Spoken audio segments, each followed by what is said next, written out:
The train was shifting right below my feet and I couldn't see it. Why? Because I wasn't paying attention to it.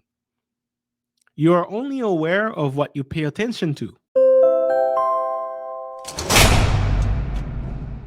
I'm going to use my own life to show you how not understanding the economic forces affected my life and my wealth, right?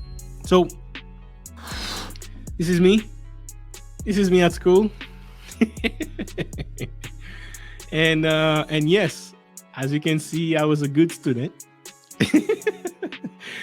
But I used to sleep a lot in class, guys. I sleep a lot in class. It's why? It's because I'm a visual learner, and then when I hear people talk, I need to have a visual to associate with that. And if I don't, then my mind is doing some translation. I translate every word that I hear into a picture, and then I store it in my mind. I'm like, okay, that's how I think. So doing that over 3 hours, guys, 3 hour courses, tiring. So every class I would end up sleeping. But hey, you gotta do what you gotta do. And I had a bad habit, guys, as a student. Bad habit. Collecting cars.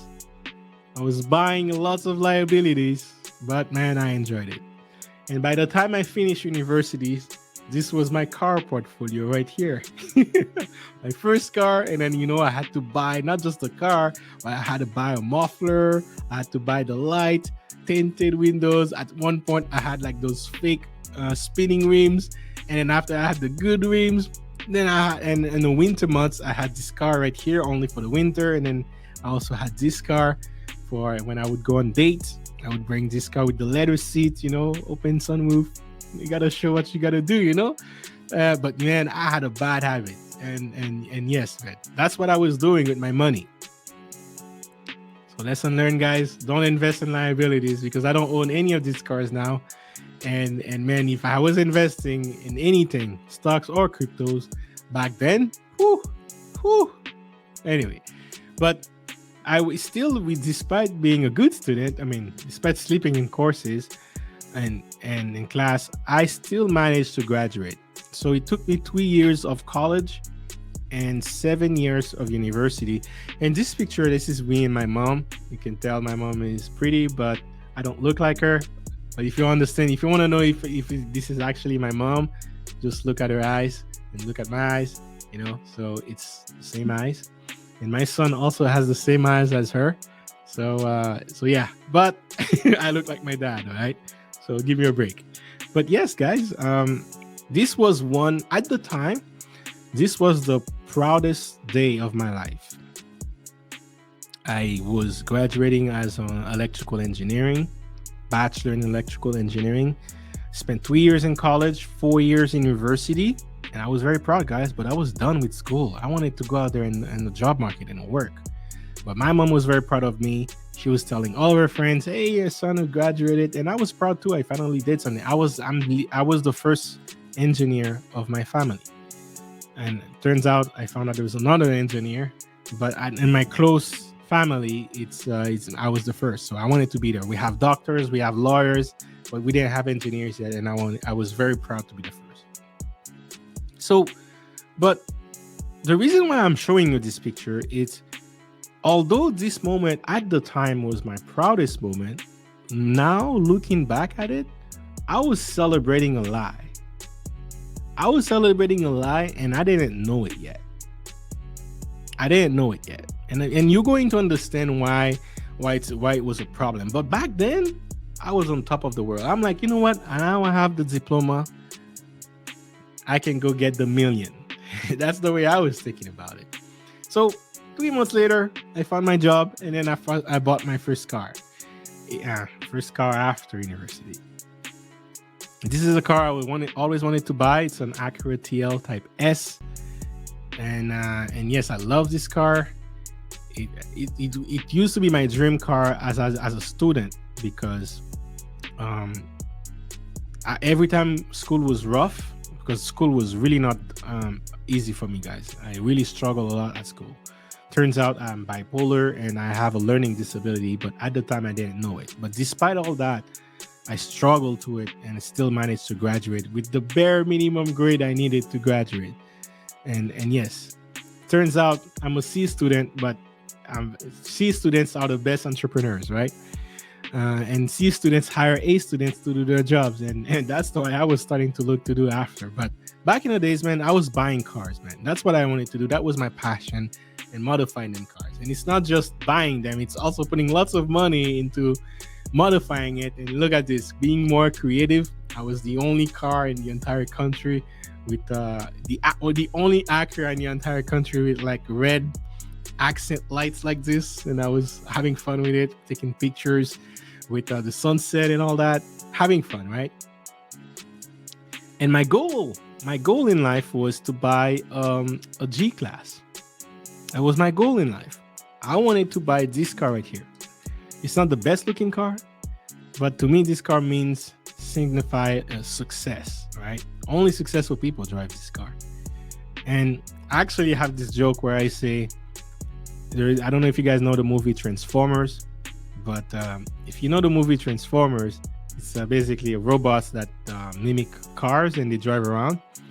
And I'm like, if God was a transformer and he was looking for a car, this is the car he would have chose. It was just this car right here, the G class, well, G for God, G class AMG model, Almighty God. But to me, this is how important this car is in the realm of all the other cars, and I wanted to buy that. And every time I have my paycheck, every time I get a raise, basically I'm asking myself, at what point will I be able to afford this car?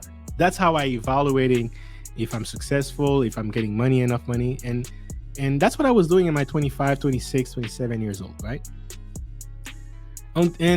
But you know, you gotta gradually get to this point. So before I got the G class, I got a Mercedes I could afford, and I have this passion, guys, of dressing the same color as the car. I didn't had like a gray enough suit, but I was close enough. Gray suit, gray car. You know, that's my passion. My dad started this in my family, and then I wanted to continue this trend. And I put my last name in a Mercedes. This is my last name, guys, Mercedes. And then I'm driving a Mercedes. So my dad loved doing that, and I wanted to do the same. So I to say that I love cars, guys, is an understatement. Okay. So again, that was another dream I had, being married and starting a family. And that picture right here that you see, I was dreaming about that picture since I was a teenager. Buying a car, dress like this, and then yes, you match your suits with your car, and it's all white. Why does the wife has to be all white? You know, I'm pure too. I want to be white. I mean, I want to dress like white. I want to dress in white. I'm not saying I don't want to be white. Come on. But guys, the point is, I really love cars, guys. I really love cars, and I was putting a lot of money into it. But what people do not know when I took this picture is, when I took this picture, guys, that was about 4 months after I had a depression. I had a depression and I was actually hospitalized. 4 months prior to this picture, turns out I was bipolar. That's when I found out I was bipolar. So we had this huge drama happening where, hey, some people were asking my wife, are you sure you want to keep going with this guy because he's bipolar? That means your kid might be bipolar too. Imagine you're getting ready for a wedding. 4 months prior to the wedding, your husband get hospitalized or your fiance get hospitalized, and then you're learning that he has a genetic thing and this disease, right? They call it a mental disease. I don't think it's a disease, but most people do. And then yeah, I was hospitalized for 2 weeks. I think it was 3 weeks, but my wife told me it's 2 weeks. And yes, they had to. I had a manic episode. I talked about that, and I'll release a clip early this week about what happened to me when I had that manic episode. But I had a manic episode. I was going nuts. They had to break into my house, tase me, put me in the hospital. Spent 2 weeks there. for a week, for an entire week. I lost my conscious mind. I couldn't understand anything. My body was moving, but deep down I was sleeping somewhere. I'm not conscious of anything. So yes, guys, I was in a depression, and depression triggered my manic episode, and then it went to the extreme. But what was I depressed about? Turns out in 2013, I got married in 2014. In 2013, the job that allowed me to buy that car right here, I lost it. Actually, while I was having that job, I had two cars. I had that black car right here, and then that Mercedes. So I lost that job, guys. I lost that job, and then I spent 7 years trying to get a diploma, trying to get a good paying job. I lost it after 2 years. Everyone is like, go work at McDonald's until you get a job. I'm like, are you serious? I spent 7 years to get my diploma, and you want me to work at McDonald's while I call myself an engineer? I'm like, no, I'm going to work. I'm going to do whatever I can to get another engineering job. So I didn't work. I was collecting government employment, but it wasn't that much compared to the money I was making. So my wife was taking care of a lot of the fees and a house, my fiance at the time. And man, for a man, it just sucks. Sucks to be a man where your wife is taking care of the load, right? So guys, that's after seeing months and months after that, it took me 14 months before I find my next job. 14 months. So around that time, I was being depressed. So actually, I wanted to, because I had nothing else to do, I couldn't find a job. I wanted to start a business, and I started a coffee business, selling coffee online. And turns out that for someone who's bipolar, it's the worst thing you can ever do, drink coffee. So I was drinking the merchandise, I was drinking the merch as I was selling it. And it's the worst thing that you can do for someone who's bipolar. So that on top of the depression I was going through, not having jobs, feeling worthless in the house, that created the perfect storm for massive manic episode, to the point where I was tased, sedated like an animal, and then dumped on the hospital. And also for a full day, they had to put like those locks and tie me. That's how nuts I was, guys. But eventually I went through it. We went through the wedding as if nothing happened. And then, but even in the wedding, guys, my mindset wasn't all the way there, guys. But at least for that day, I was okay. And then after, I had to slowly build myself again. But I did find a job. I found another job where I was building drones like this. I was doing the circuit boards for basically all the circuit boards in this drone, and it's in agriculture. I was basically, he flies this drone over a field, and then he takes pictures from an aerial view, and then you can puzzle this picture together to create a map, and then you can even put like we call it heat signatures to evaluate the plants, to go over a crop or a cattle to see which one of your animal has fever or something like that. So it was for agriculture purpose, and then I love doing that job. Because at that job, it was for a startup. I was very well respected in that job, high paying job. And at some point, I was even an acting director, presenting the company's projects to the third richest man in Canada. So it was really stressful that day, talking to the third richest man of Canada who actually owns part of this company. And yeah, that's where I was at this job. I was happy. But that's where during that job, the mindset that changed that started my financial journey started here.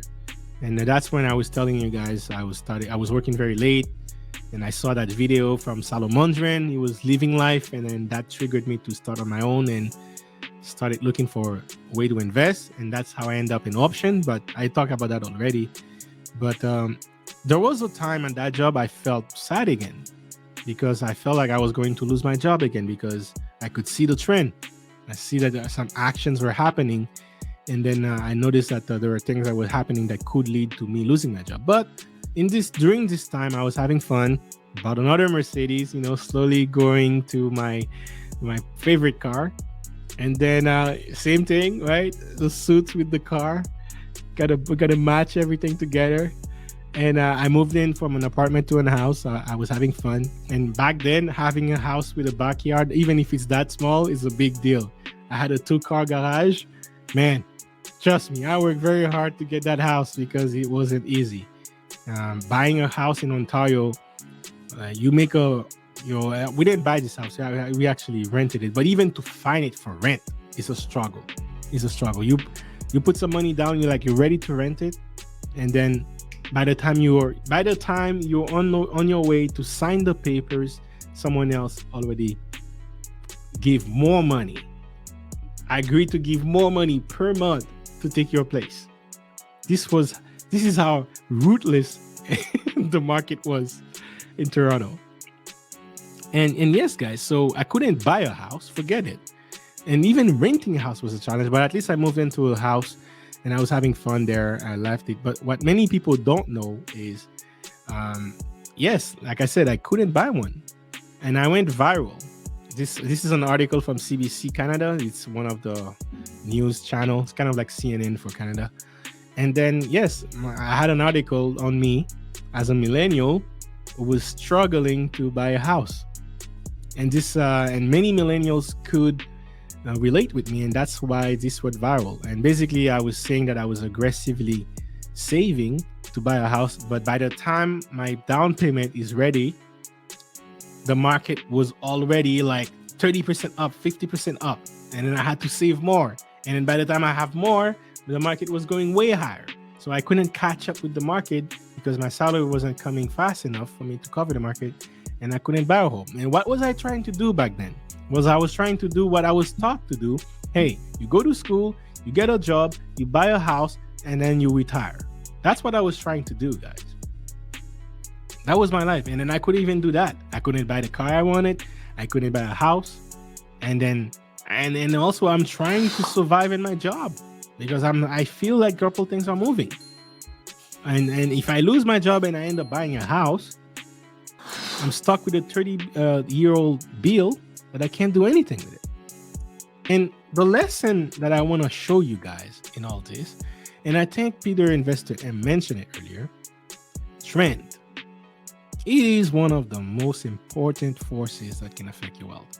Why was I keeping losing my job? At the end of the day, guys, I end up losing my job 7 months after this article was taken. We're talking about this job right here, the great job that I had, with high paying job, most money I've ever made in my life at the time. Well respected in my job. I was good at it. I was the only one doing what I was doing in the company.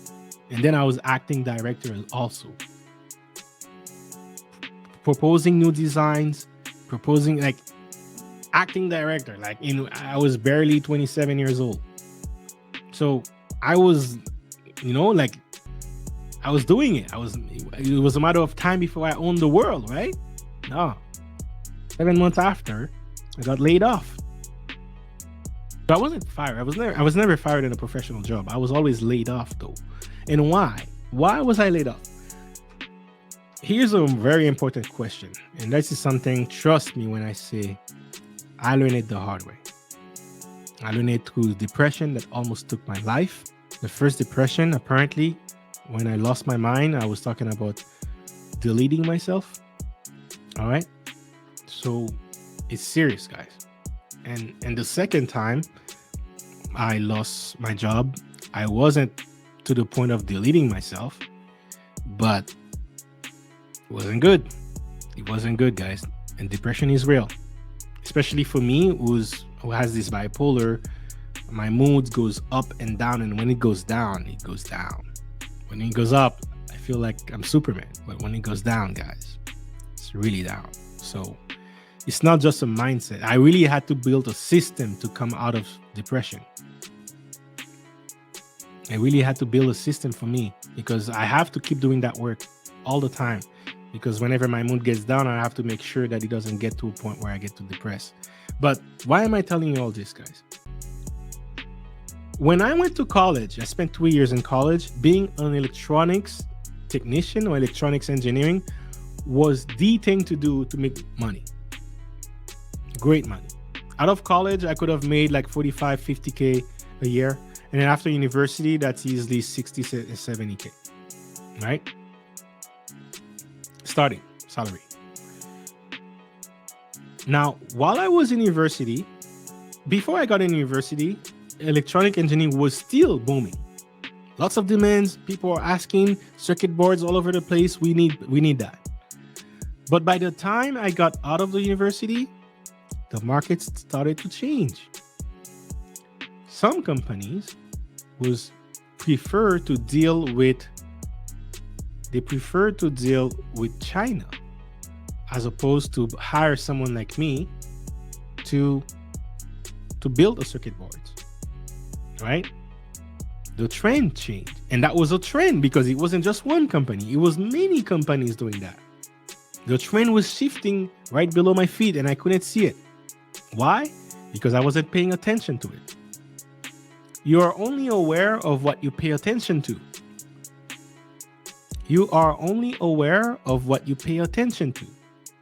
If you do not pay attention to things, you will not be aware of them. And if you're not aware of them in time, they will hurt you. And that's what happened to me. So when I got my first job, the market was already shifting. And guess what happens 2 years after my first job? I got laid off. I got my second. It took me 13 months to get another job. Remember, I told you, like, before I started university, this is an industry that was booming. And I did my research before I went to university. So I'm like, the market should be good. It should be good. I should be able to find a job in the next 2-3 months. But it took me 13 months, 14 months actually, before I could find another job. Right? And guess what happened on that other job? 2 years later, I got laid off again. Why? Well, ironically, they didn't just ship the manufacturing to Asia to make it cheaper. They actually partner with an Asian company called DJI. They partner with another company, an Asian company, DJI, that was making drones and selling them so cheap that they would put everyone in the drone business out of business. So that was the worst trend. So I got it both ways. They're not looking for electrical engineers anymore. They're canceling their entire engineering department, hardware department. So software engineers, hardware engineers, all of them got laid off. On top of that, the entire company is partnering with another company in Asia. So there's no way I'm going to get that job. It's not like you get laid off 3 months later, 6 months later, you can go back in. Forget it. So trend, guys. And we're not talking about stocks here. The trend was the market was shifting when it comes to the demand of hiring my skills as an electronic engineering. And now my skills became worthless.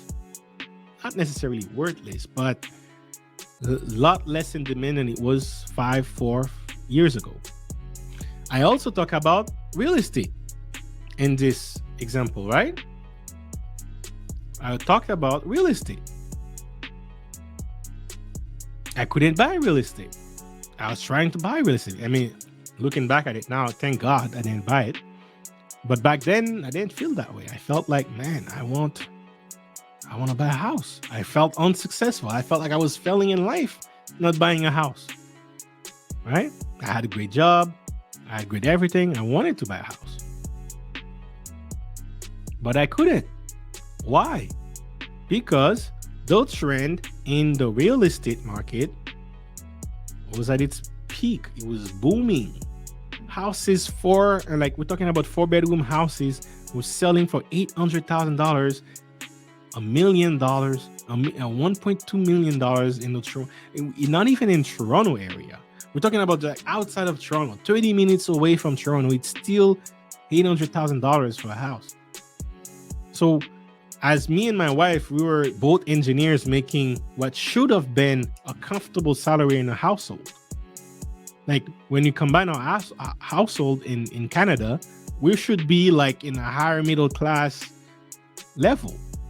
But even us, I was struggling to buy houses, right? So why the trend? The trend. I didn't understand the trend. If I understood the trend, guess when I would have bought a house? Instead of buying this car right here, right? Let me show you. Instead of buying this car right here, I would have bought a house. And guess what? It would have took 3 years for that house to double in value. But I didn't know. And I had perfect credit back then. I had a great job back then. I could have. But I didn't know. So trend, guys, understanding the trend, understanding the economic forces that can affect your wealth. This is one of the biggest life lessons I've learned in my life. And that is the foundation of the wealth engineering principles that I teach. I'm never going to make that mistake again. Everything I do now, before I even look at the investment part, I look at the economic forces that can affect that market. And then I look at the investment. I try to find low value investment, looking for higher value. But I wanted to share a little bit about what I went through, guys. But hard learned lesson, guys. Suffer a lot. Almost deleted myself in the process. But what don't delete you, make you stronger. And now thanks to my experience, I know what to do. It makes me a disciplined investor. And you don't have to go through this, guys. You don't have to go through this. Shout out to you, Aaron. If you enjoyed this little short segment that we did, here's where you can click to find another short segment, or you can click right here to find the entire podcast. Take care, everybody. We'll see you on the next one.